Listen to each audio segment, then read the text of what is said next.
Hello everyone, welcome back to another video of Hands-on Ethical Hacking Lab. So in this video, we are going to set up our lab. So go to your favorite browser and we are going to download Kali Linux as our virtual machine. So to download the virtual machine, we need to download a virtualization software.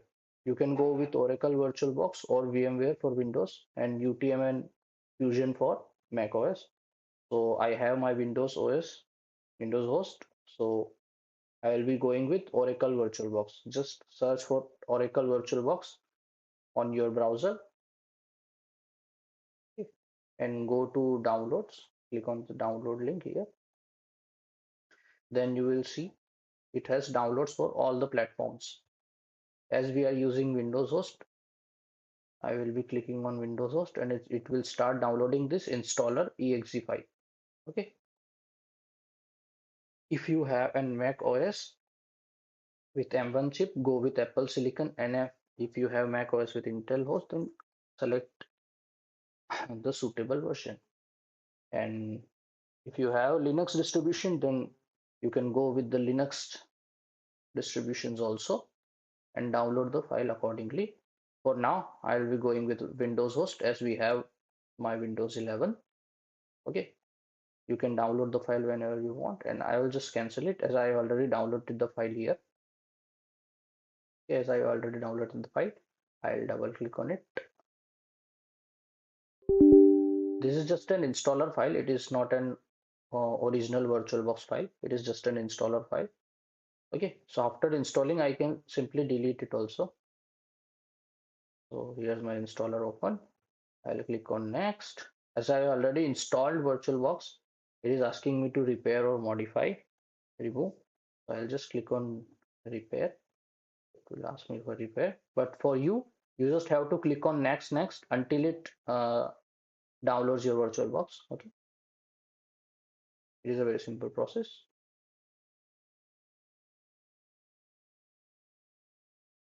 After that, click on finish. Okay, then let's download. Okay, it will start the VirtualBox also. No worries. Okay, just now go to browser and download our Kali Linux VM file. Okay, click right on the browser, Kali Linux download. Then go to the kali.org site, kali.org site.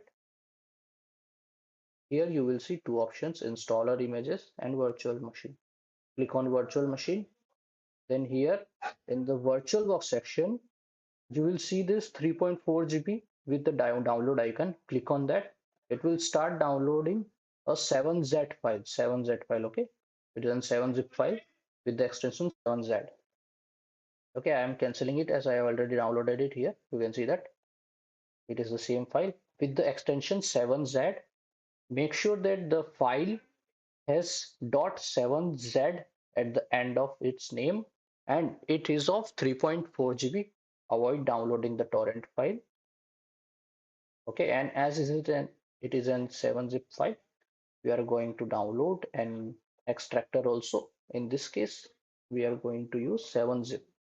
So just search for 7-zip download, go to this download site, then click on this download, and it will start. Click here, download first one, and it will start downloading.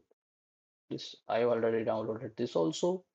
Okay, now double tap on it and click on install. After installing, you can see that it is written is installed. Just close it, then go to your Kali Linux file, right click on it, make sure to right click, then go to show more options, 7-zip, then click on extract here. I'm guiding you again, right click on it, show more options, 7-zip, then extract here. It will start creating a folder with the two files, VDI file and VBox file. And make sure to keep both the files in same folder. Do not copy or remove the files from the folder, and make sure both the files are in the same folder only. Okay,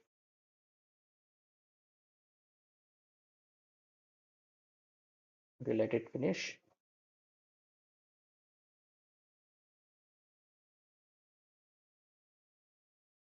Okay, once it is finished, open your VirtualBox. Okay, this is not the VirtualBox. Okay, it's an installer. To open VirtualBox, just search here VirtualBox, and you will see the VirtualBox. Okay, and you can open that. I have already opened it. I'll go to here. You will see some interface like this, and just go to machines here at the very left, second icon. And if you have a machine named as this file, Kali Linux, then right click on that machine and remove it first. Okay, then click on this open icon, the plus icon. In some system, it may be add icon, but it will be of plus green. Okay, just click on this open icon and select the file location where you have downloaded or extracted the file. Here we have extracted the file. A folder has already been created. I will click on it, select the blue file, click on open. Okay, now you can start it by the start button, and when asked, enter the credential Kali and Kali. Okay, that's all for this video. We will continue updating the Kali Linux in the next video. Hello everyone, welcome back to the course. So, I assume that you have installed your Kali system successfully using VMware or VirtualBox. So, after you have booted into your Kali system, the first thing we are going to do is update all the packages that are present in the repositories and update all the software that is present. The first thing that you always do when you start any operating system is to update. Also, it is recommended that you update these files regularly on a regular basis, like weekly or bi-weekly. So, to first of all update our system, we'll be using a terminal emulator, and this will be the beginning of our journey while using the terminal emulator. I know using the mouse is easier, but most tools that we are going to use in the course are going to be using a terminal emulator. So don't worry about it. Let me show you how a terminal emulator works. You can open it by either pressing the keyboard shortcut Control plus Alt plus T, or you can open it, as you can see, it has opened with the shortcut, or you can open it by clicking on this icon, this black icon in the top left here. This will also open the terminal emulator. And if you go there, this is the start menu.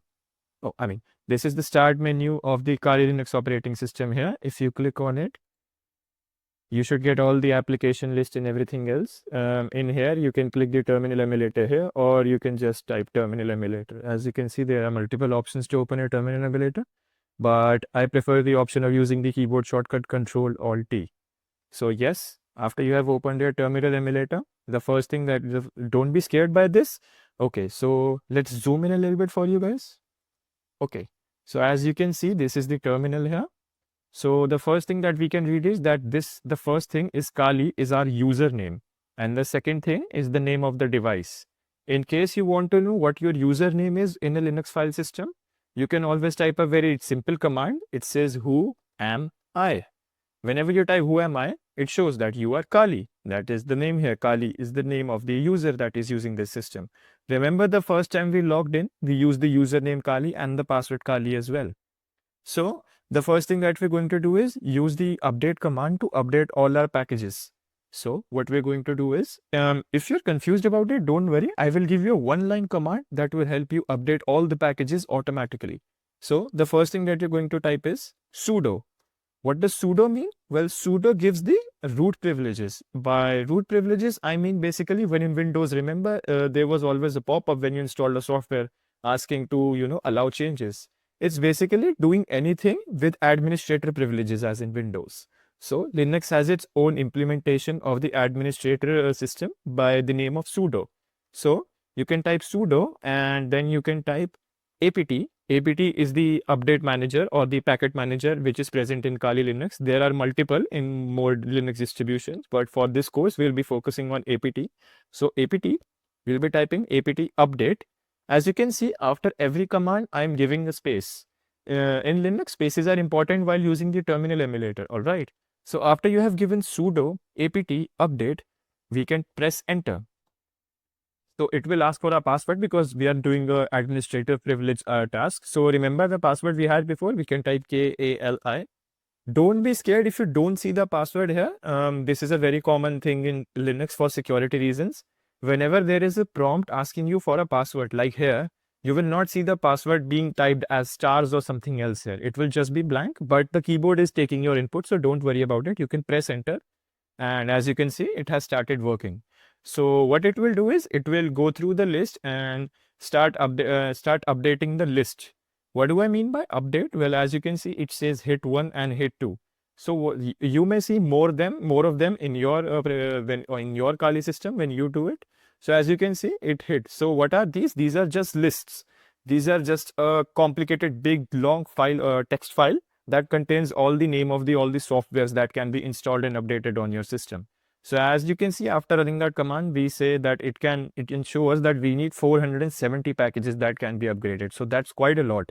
So remember, while starting, the first step should be this, because if you don't update before doing anything else, it may cause problems moving ahead. So it is generally advised to always update your system before doing anything else. So what we can do is we can type another command. We can type sudo apt, but this time what I'm going to type is upgrade. So what does upgrade mean? Well, upgrade is actually going to download all the newer packages and install them on the system. Basically, it's like Windows Update. So once you have done that, you can press enter. And you may sometimes get this error. I have got this error. So you may not. So let's just fix this error quickly and move on. To fix this error, you can, as you can see, Linux terminal is a very helpful thing if you read into it. It always gives out the error and maybe sometimes gives out the solution as well. So as you can see, it says you might want to run apt fix broken install. This may happen because maybe you were updating and your system shut down or something else happened, or maybe some package was corrupted, anything. There can be multiple reasons by which this could be caused, and you can fix it by using this command. So what I'm going to do is I'm just going to type sudo, because sudo is important, and then I can just copy this command here, or I can type it on my own. I will copy it from here, copy, and then I can go here and paste selection. As you can see, it says the command, and now I can press enter, and it is going to fix some stuff. And okay, so when you get this, it will always ask you before downloading or installing anything. And as you can see, it tells us that it needs to download 0 bytes, but it will take additional 1024 bytes, so which is around 1 kilobyte of disk space. That is just for fixing the update. So I will press Y and press enter, and we'll wait for the terminal to load. And as you can see, it has started working. So we'll just wait for it. You have to be patient at the first step because updates are merely very important for the system before we begin anything else. So as you can see, the progress bar has started now. This will be the progress bar whenever we are installing something new or updating our system. So we'll just wait for it to finish out.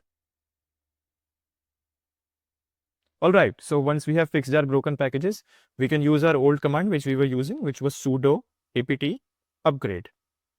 After you have typed that, you can press enter, and it is going to ask you that it will require 0 bytes to download. It seems like my system has already downloaded them, and it will require 426 megabytes of additional disk space. So we're going to allow that with a yes. And now we can wait for Kali Linux to update on its own. So this will be a hands-free thing now because it will download and update all the packages on its own. We don't have to press next or anything. We have already set everything else. So as you can see, the progress bar has started now, and we'll wait for it to finish. Once the update has finished, we can resume on our system. All right, so as you can see, it's slowly unpacking and preparing. Don't be scared of the text rolling around your screen. It's just Linux telling us what it is doing. Linux likes to do this. It tells us everything that is doing in the background and foreground, unlike Windows, which does not tell us anything. So yes, we're going to wait for it to happen, and once it's complete, we can resume. So my system just finished installing updates. As you can see, after all that waiting, every update has been set up and we are back to the terminal. Whenever you see that prompt here, this is called a prompt. Let me zoom in for you. Yeah. So this is called a prompt. So whenever you see a prompt, that means the previous command has been completed successfully. So we are back at the prompt. We can use the above command to check for updates again. So we will type sudo update.